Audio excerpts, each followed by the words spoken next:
함께 나눌 하나님의 말씀은 계시록 3장 7절부터 13절까지의 말씀입니다. 요한계시록 3장 7절부터 13절까지의 말씀 우리 함께 교독하고 마지막 절 합독하도록 하겠습니다. 요한계시록 3장 7절부터 13절 말씀 함께 교독하고 마지막 절 합독하겠습니다. 제가 먼저 7절 말씀 읽겠습니다. 빌라델비아 교회의 사자에게 편지하라. 거룩하고 진실하사 다윗의 열쇠를 가지시니 곧 열면 닫을 사람이 없고 닫으면 열 사람이 없는 그가 이르시되 울지어다 내가 내 앞에 열린 문을 두었으되 능히 닫을 사람이 없으리라. 내가 내 행위를 아노니 내가 작은 능력을 가지고서도 내 말을 지키며 내 이름을 배반하지 아니하였도다.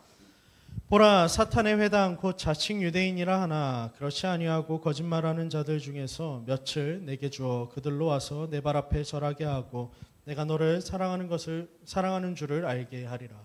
내가 나의 인내의 말씀을 지켰은즉 내가 또한 너를 지켜 시험의 때를 면하게 하리니 이는 장차 온 세상에 임하여 땅에 거하는 자들을 시험할 때라. 내가 속히 오리니 내가 가진 것을 굳게 잡아 아무도 내 면류관을 빼앗지 못하게 하라. 이기는 자는 내 하나님 성전의 기둥이 되게 하리니 그가 결코 다시 나가지 아니하리라. 내가 하나님의 이름과 하나님의 성 곧 하늘에서 내 하나님께로부터 내려오는 새 예루살렘의 이름과 나의 새 이름을 그의 위에 기록하리라. 함께 읽겠습니다. 귀 있는 자는 성령이 교회들에게 하시는 말씀을 들을지어다. 아멘. 어느덧 여러분 요한계시록 이제 7교회 중에 6번째 교회 빌라델비아 교회에 우리가 내용을 나누게 되었습니다. 여러분 빌라델비아는요 우리가 지난주에 나눴었던 그 4대 교회로부터 남동쪽으로 조금 떨어져 있는 지역입니다. 특별히 이 빌라델비아는 소아시아 지역이라고 하죠. 그 에게를 지나서 소아시아 지역 가운데에 가장 교통의 핵심적인 부분에 있었던 도시가 바로 빌라델비아입니다. 그렇다는 건 여러분 마찬가지로 이 도시 자체도 무역적으로 아주 번성할 수 있었던 도시라는 것이죠. 근데 문제는 무엇이냐면 이 빌라델비아에는 한 가지 특징이 있어요. 그건 잦은 지진으로 인하여서 도시가 어려운 삶을 살았다라는 거예요. 이제 좀 살만하면 지진이 일어나고 좀 다시 복구해서 살만하면 지진이 일어나는 그러한 반복적인 형태가 빌라델비아 가운데에 있었던 문제였습니다. 여러분 그러한 빌라델비아 지역 가운데 오늘 교회가 있었다라고 이야기하시는 거예요. 그리고 놀랍게도 이 빌라델비아 교회는 7교회 중에 유일한 2교회 중 하나입니다. 칭찬만 받는 교회, 하나님이 질책하시지 않는 2교회 중 하나가 바로 빌라델비아 교회예요. 그런데 여러분 생각해 봅시다. 세상의 시선으로 볼 때는 힘이 없는 공동체이고 현실 가운데에는 충분히 제한적인 어떠한 한계가 있을 만한 공동체였음에도 불구하고 주님이 그들을 칭찬하셨다라는 거예요. 책망할 것이 없고 끝까지 칭찬하시고 권면하셔서 너의 앞길 가운데 어떻게 행해야 될지를 알려주셨던 공동체가 바로 빌라델비아입니다. 우리가 방금 살펴봤던 것처럼 빌라델비아에는 늘 지진이 있었기 때문에 그 사회적인 어려움도 있었겠지만 여러분 그 가운데 세워진 교회는 더 어려움을 겪을 수밖에 없었을 겁니다. 대지진 이후에도 늘 재건과 개명을 거듭하면서 이 도시는 버텼지만 여러분 사회적으로 경제적으로 이 도시 자체가 탄탄하지 않았기 때문에 사람들은 늘 도시를 떠났을 거고 그렇기 때문에 남아있는 사람들은 늘 가난과 어려움에 허덕임을 경험했어야 될 겁니다. 그런데 그런 공동체인 빌라델비아 교회를 향해서 주님이 무엇이라고 오늘 칭찬하십니까?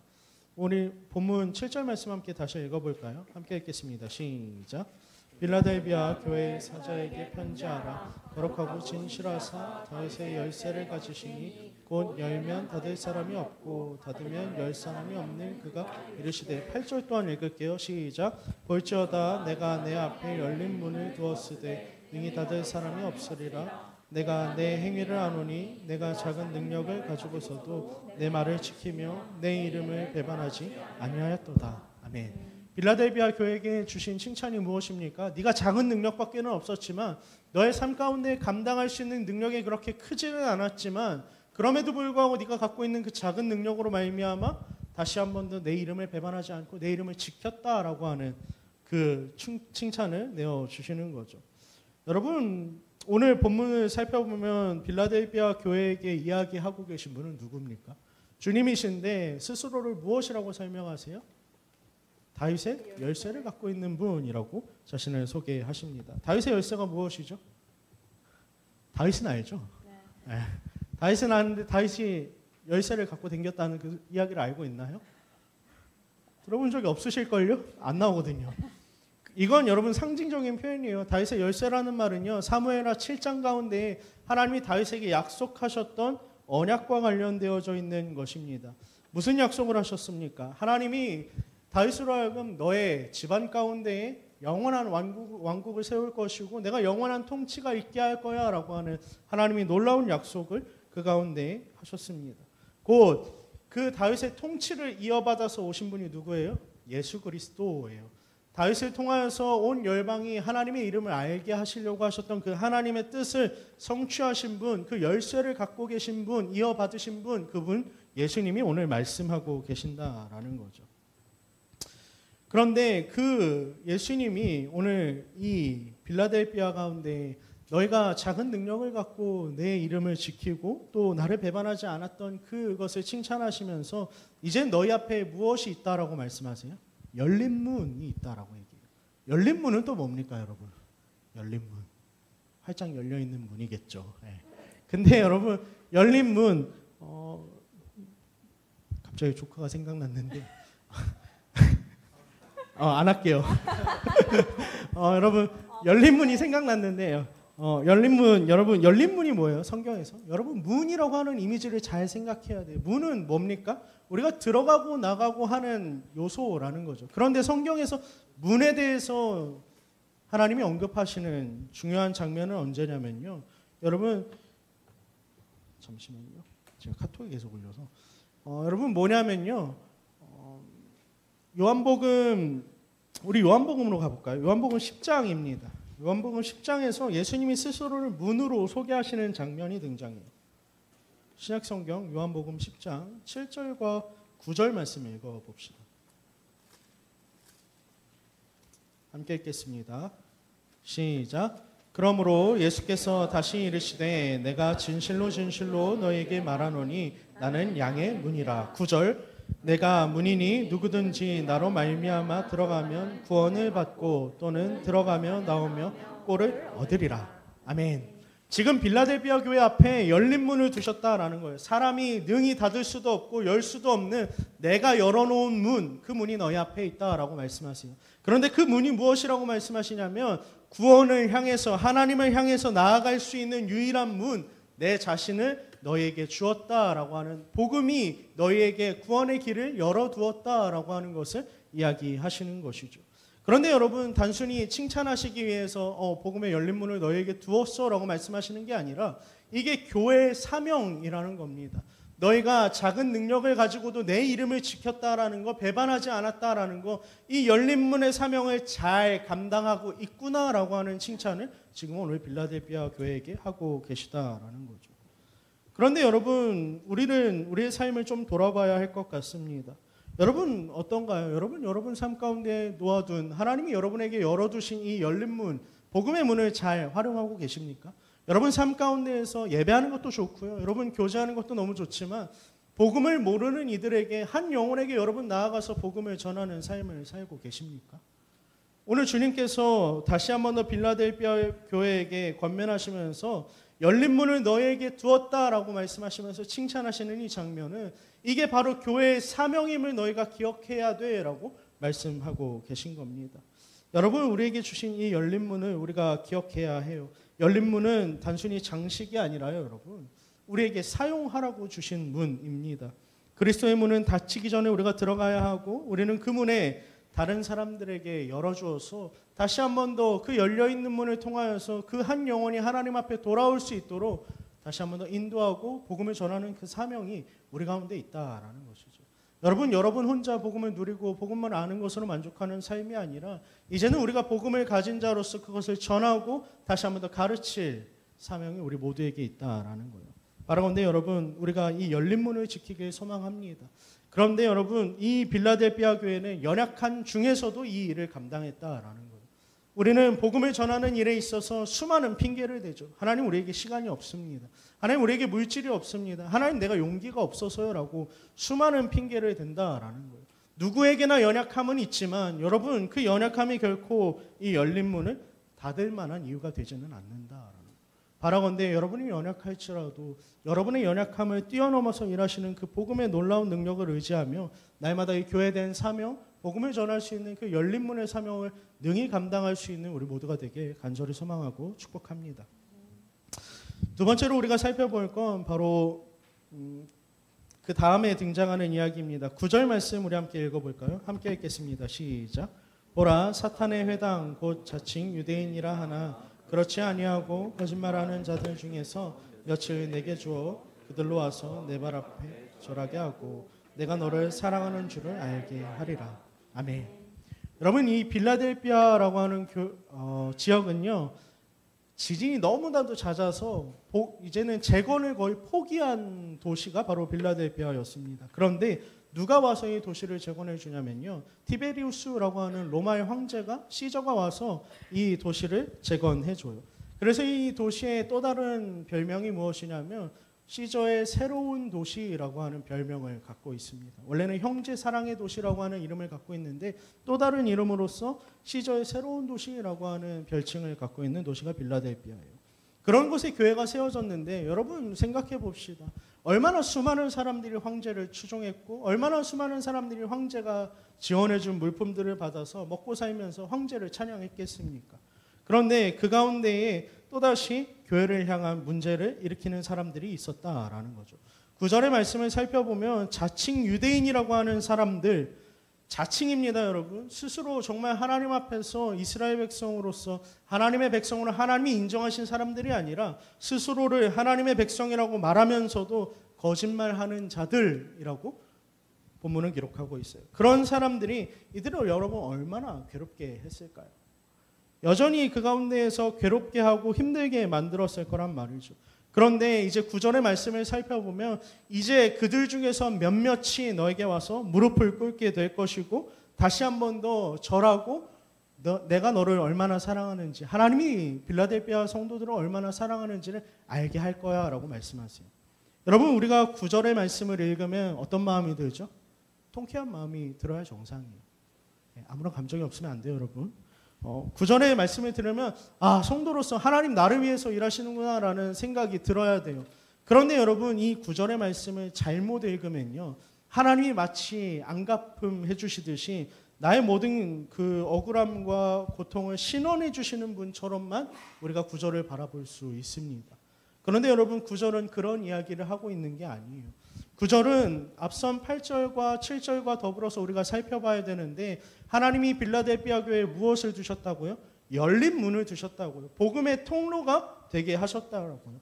그래서 거짓말하고 그들을 핍박하고 힘들게 만들던 그들조차 다시 한 번 더 그들 앞에 나와서 절하게 된다라는 거예요. 모든 것을 항복하고 굴복하게 된다라는 것이죠. 그리고 뿐만 아니라 단순히 이것은 어떠한 힘에 의한 굴복이 아니라 여러분, 복음으로 말미암아 뒤집히지 않을 것 같았던, 변하지 않을 것 같았던 그들의 인생이 변했다라는 것을 의미해요. 그리고 그들이 성도들 앞에서 깨닫게 되는 것은 무엇이에요? 스스로 자칭 유대인이라고 말하면서 살았는데 하나님이 나를 사랑한다라고, 신은 나를 사랑한다라고 말하면서 그렇게 살았는데 알고 보니까 하나님은 누굴 사랑하십니까? 그렇게 하나님의 이름을 굳건하게 연약함에도 불구하고 지키고 있었던 빌라델비아 성도들을 사랑하고 있었다라는 것을 발견하게 하신다는 거죠. 곧 복음의 열린 문으로 말미암아 이들이 열린 문의 사명을 잘 감당할 때에 변하지 않을 것 같았던 그 원수된 자들마저도 이들 앞에 나와서 복음으로 말미암아 변화되고 하나님의 사랑이 정말로 누구를 향해 있고 어떤 사랑인지를 깊이 깨닫게 되게 하시겠다라고 말씀하시는 거예요. 사랑하는 청년 여러분, 우리의 삶 가운데에서 이러한 놀라운 일들이 벌어지길 바랍니다. 여러분이 복음으로 말미암아 살아갈 때, 복음의 그 사명을 띠고 살아갈 때에 실천하며 살아갈 때 여러분을 통하여서 정말 복음이 흘러들어가고 변하지 않을 것 같던 그 한 영혼이 변화되고 다시 한번 더 하나님을 알게 되고 구원받는 그 놀라운 역사가 여러분에게 있길 간절히 원합니다. 그런데 우리가 한 가지 기억해야 될 것은 여러분 그 일들이 결코 강압으로 힘으로 이루어지지 않는다는 거예요. 내가 더 잘난 것들을 보여주고 내가 어떠한 능력을 보여줘서 찍어 눌러서 힘의 폭력으로 여러분 승리하게 되는 것이 아니라 무엇으로 이들이 변하게 되는 겁니까? 복음으로 말미암아 변하게 된다라는 거죠. 사랑이라는 거예요. 십자가의 사랑과 부활의 진리로 말미암아 승리하게 된다라는 것이죠. 그러므로 여러분 교회된 우리들의 삶의 방식은 이제 복음을 온전히 따라가는 방식이어야 해요. 내가 잘나고 내가 능력이 있고 내가 높아져서 무언가를 이루는 그런 삶의 형태가 아니라 복음에 따라서 철저하게 낮아지고 철저하게 나의 경계를 허물고 다시 한 번 더 이웃에게로 나아가고 또 다시 한 번 더 관계를 맺는 말을 하는 그 모든 결정을 내리는 기준 속에서 복음의 요소가 작용되어서 여러분 우리를 통해서 우리의 삶을 통해 다시 한 번 더 복음이 흘러 들어가야 된다는 것이죠. 바라건대 여러분의 삶이 그렇게 복음으로 말미암아 변화되길 간절히 소원합니다. 그래서 복음의 능력을 믿고 그 사역의 끝에서 정말 하나님이 한 영혼을 변화시키시는 그 놀라운 역사를 바라보고 하나님 살아계시다라는 것이 우리 공동체 가운데 날마다 고백되어지고 나눠질 수 있기를 간절히 소망하고 또 축복합니다. 세 번째로 우리가 살펴볼 것은 시험의 때입니다. 그 다음 10절의 말씀을 우리가 함께 읽어볼까요? 함께 읽겠습니다. 시작. 내가 나의 인내의 말씀을 지켰은즉 내가 또한 너를 지켜 시험의 때를 면하게 하리니 이는 장차 온 세상에 임하여 땅에 거하는 자들을 시험할 때라. 아멘. 여러분 10절의 말씀을 살펴보면 하나님은 반드시 그 마지막 순간이 올 것이다 라고 말씀을 하세요. 이미 실은 여러분 시작됐어요. 예수 그리스도께서 오심으로 말미암아 하늘나라로 다시 한번 올라가시면서 내가 다시 올 것이야 라고 약속하시면서부터 이미 그 종말의 때는 시작됐습니다. 우리가 언제 끝날지 모르겠지만 우리는 종말의 때를 그렇게 살아가는 자들이고 하나님이 우리 가운데 이루실 그 심판을 기다리는 자들이에요. 그런데 오늘 말씀은 여러분 심판의 때를 가리키면서 세 가지 특징을 이야기합니다. 첫째로는 무엇이냐면 그것이 반드시 이루어질 것이라는 거예요. 하나님의 말씀은 반드시 성취되는 것이기 때문에 내가 이 땅 가운데 심판을 내릴 때가 반드시 오게 될 것이다 라고 말씀하시는 그 심판의 때가 우리에게 온전히 올 것이다 라고 하는 것을 이야기하죠. 두 번째는 시험의 때 가운데 여러분 누구를 시험하시겠다라고 말씀하십니까? 특별히 10절 마지막을 살펴보면 온 세상에 임하여 땅에 거하는 자들을 시험할 때다라고 이야기하세요. 이 온 땅에 거하는 자들, 온 세상에 임하여 땅에 거하는 자들을 시험할 때라라고 하는 이 문장을 좀 더 살펴보면요, 여러분 계시록 가운데 땅에 사는 자들이라고 하는 사람들은 특정한 사람들이에요. 이들은 누구냐면 성도들을 핍박하고 성도들로 하여금 죽여서 피를 흘리게 만들고 박해하는 자들, 그리스도를 반대하는 자들, 적그리스도를 가리키는 표현들입니다. 하나님이 아니라 세상의 방법으로 끝까지 살아가고 하나님을 부인하는 자들이 땅에 거하는 자들로서 대표내는 인물들이에요. 그들을 하나님께서 반드시 그들의 행위대로 심판하시겠다라고 말씀하세요. 그리고 마지막으로 세 번째 이 시험 가운데 등장하는 특징은 무엇이에요? 너를 지켜서 시험의 때를 면하게 할 거야 라고 이야기하세요. 너는 누굽니까 여러분? 빌라델비아 성도들을 가리키는 말이에요. 빌라델비아 성도들에게 시험의 때가 올 건데 그때가 오면 반드시 오는 그때가 오면 내가 너희들의 삶 가운데에서 그 시험을 면하게 할 거야 라고 이야기한다는 거죠. 여러분 이 시험을 면하게 한다는 말을 우리가 오해하지 않았으면 좋겠어요. 우리가 시험을 면한다라고 하면 성도는 시험 안 받는구나 라고 생각할 수도 있거든요. 근데 그렇지 않아요. 성경은 그렇게 얘기한 적이 없어요. 모든 심판대 앞에는 성도나 믿지 않는 사람이나 동일하게 섭니다. 그러나 다른 판결이 내려질 뿐이겠죠. 그러나 여러분 이 시험, 그 시험이 찾아오실 때 면하게 하신다라고 하는 약속이 그렇다면 무엇인지를 좀 더 살펴봤으면 좋겠어요. 이 면하다라고 하는 헬라어 동사를 살펴보면 두 가지 단어가 합쳐져서 만들어진 단어입니다. 첫째는 밖으로부터라고 하는 전치사고 두 번째로는 지키다라고 하는 동사가 합쳐져서 생긴 단어가 면하다라는 뜻이에요. 곧 하나님께서 마지막 심판의 때에 성도들에게 시험을 면하게 하시겠다라고 하는 말은 무슨 말이에요? 그냥 시험을 피하게 할 거야. 너에겐 시험이 없어라고 말하는 게 아니라 너희에게 시험이 동일하게 오겠지만 내가 그 시험으로부터 그 모든 어려움으로부터 내가 너희를 보호하고 지켜낼 거야 라고 하는 하나님의 약속인 것이죠. 하나님 왜 이걸 약속하시는지 여러분 조금 더 생각해 봐야 될 것 같아요. 왜 지금 갑자기 빌라델비아 성도들에게 시험이 올 건데 내가 너희들을 지켜내고야 말 거야 라고 이야기하시는 걸까요? 그것은 단순하게 성도의 삶을 편안하게 보장하기 위함이 아닙니다. 그것은 빌라델비아 교회에게 너희가 여태까지 감당했던 교회로서 복음을 전하고 복음을 붙드는 내 이름을 붙들고 그것을 지키고 나아가는 그 사명을 끝까지 수행해라고 하는 하나님의 약속인 거죠. 너희가 그것들을 수행하고 완수하려고 하는 그 목적을 다함에 있어서 내가 너희를 지킬 거야 라고 하나님 위로하고 계신다라는 거예요. 그리고 나서 우리 그 다음 말씀 좀 살펴볼까요? 우리 11절 말씀 함께 읽겠습니다. 시작. 내가 속히 오리니 내가 가진 것을 굳게 잡아 아무도 내 면류관을 빼앗지 못하게 하라. 아멘. 여러분 하나님이 지금 무엇이라고 말씀하세요? 주님이 빌라델비아 교회에게 너희가 가진 것을 굳게 지켜라 라고 말씀하세요. 빌라델비아가 뭘 가졌다고요 여러분? 그렇죠. 리더들만 대답하면 안 돼요 여러분. 열린 문을 주셨다고요. 열린 문. 빌라델비아가 가진 것은 열린 문이고 곧 복음을 전하는 교회의 사명을 가졌다고요. 근데 그것을 굳게 지키라고 이야기하세요. 뺏기지 말라고 이야기하시는 거예요. 그래서 무엇을 이루래요? 결국에는 너희가 너의 면류관을 빼앗기지 않게 해라고 이야기하고 계세요. 여러분 면류관이라는 것은 우리의 힘과 능력으로 주어지는 건 아니에요. 은혜로 주어지는 거죠. 그러나 주님께서 우리에게 무엇이라고 경고하고 있는 것이냐면 너희가 방심하는 그 순간에 빼앗길 수도 있어.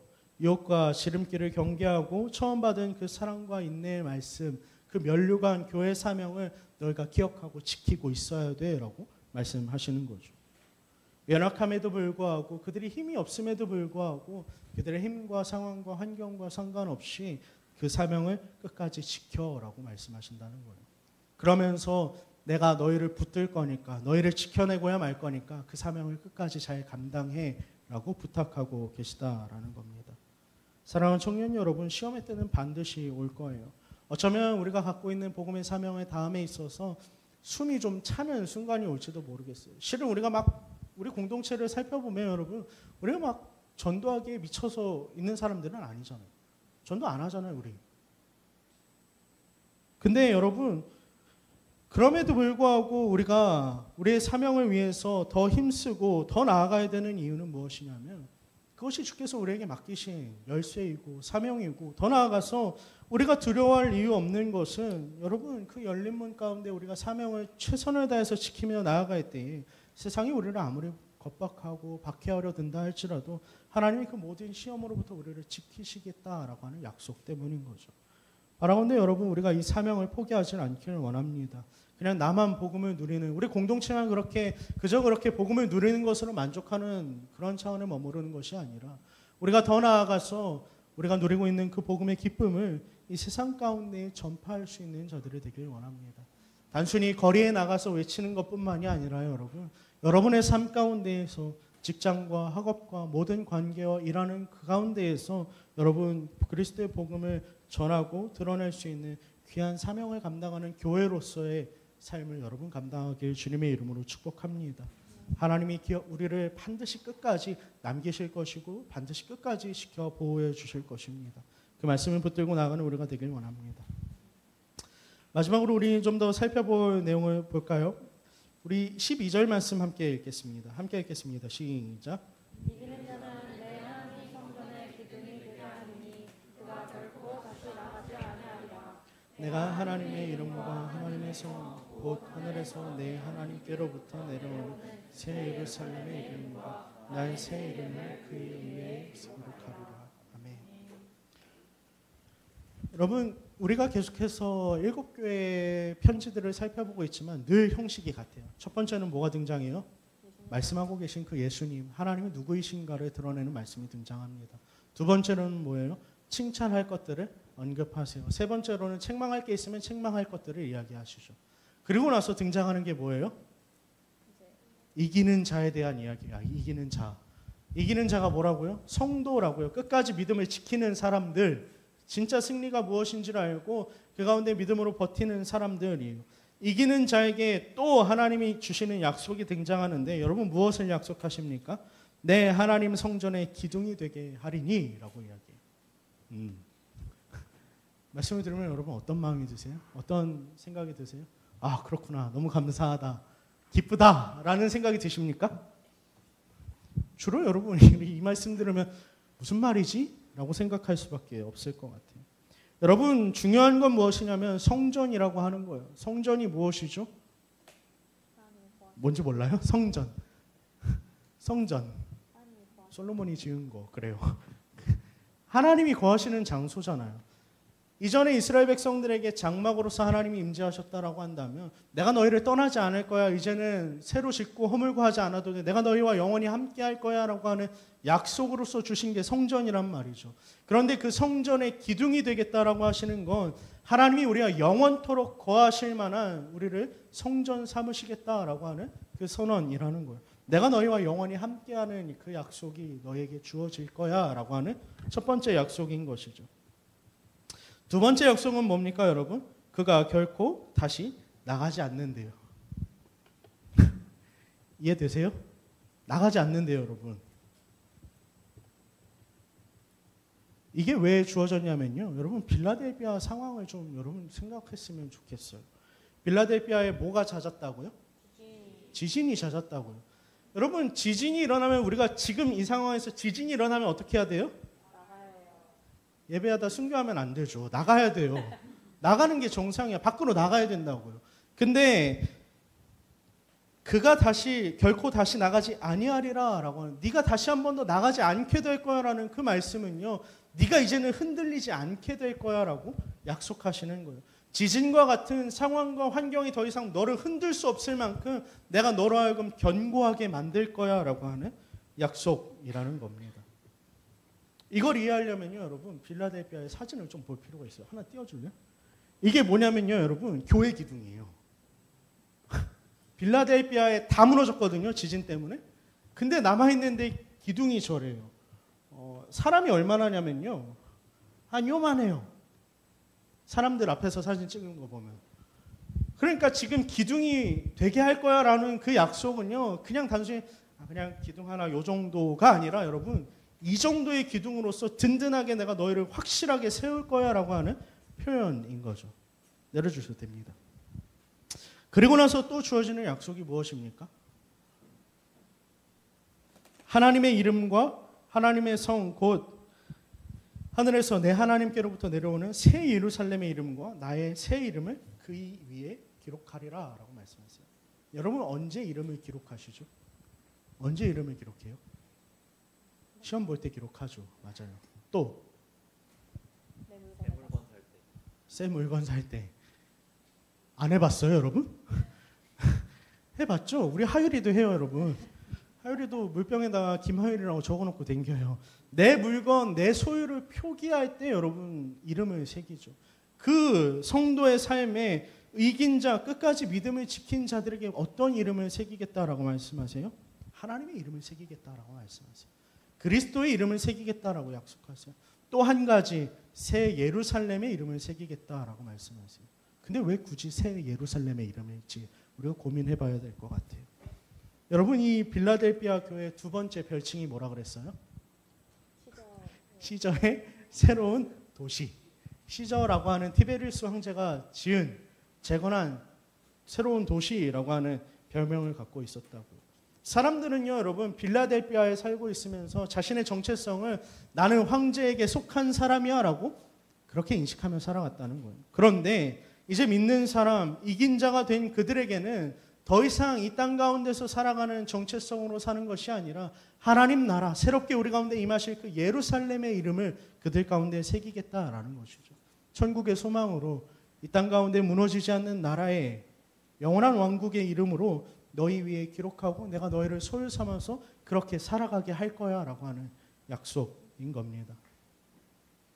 사랑하는 청년 여러분, 우리가 기억했으면 좋겠어요. 주께서 우리에게 주시는 이 이름의 표지, 그리고 우리에게 주어진 사명, 또 이제는 우리가 우리의 삶 가운데 상황과 환경과 모든 조건들을 말미암아 흔들리지 않게 하시겠다라고 하는 그 약속을 우리가 이제는 굳게 기억하고 붙들며 나아가야 한다는 거예요.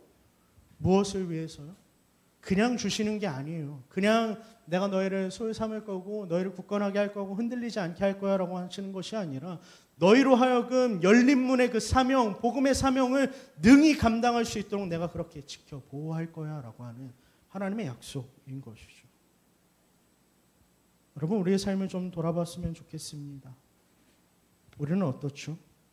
우리는 어떠한 정체성을 갖고 이 땅을 살아가고 있습니까? 하나님 나라의 시민으로서 살아가고 있습니까? 우리가 복음을 가진 자로서 정말 그 복음의 열린 문의 사명을 능히 감당하며 살아가고 있습니까? 바라옵기는 여러분, 이 하반기 가운데 2025년의 하반기의 사역 속에서 여러분 이 복음의 사명을 감당할 수 있는 사역을 조금 해보려고 해요. 아직 어떤 게 될지는 잘 모르겠어요. 나가서 전도할 수도 있을 거고 여러 가지 사역들을 하고 싶습니다. 그런데 여러분, 그 가운데에서 이것이 주님께서 우리에게 맡기신 유일한 사명임을 기억하고 그 사명에 함께 동참하는 공동체가 되었으면 좋겠어요.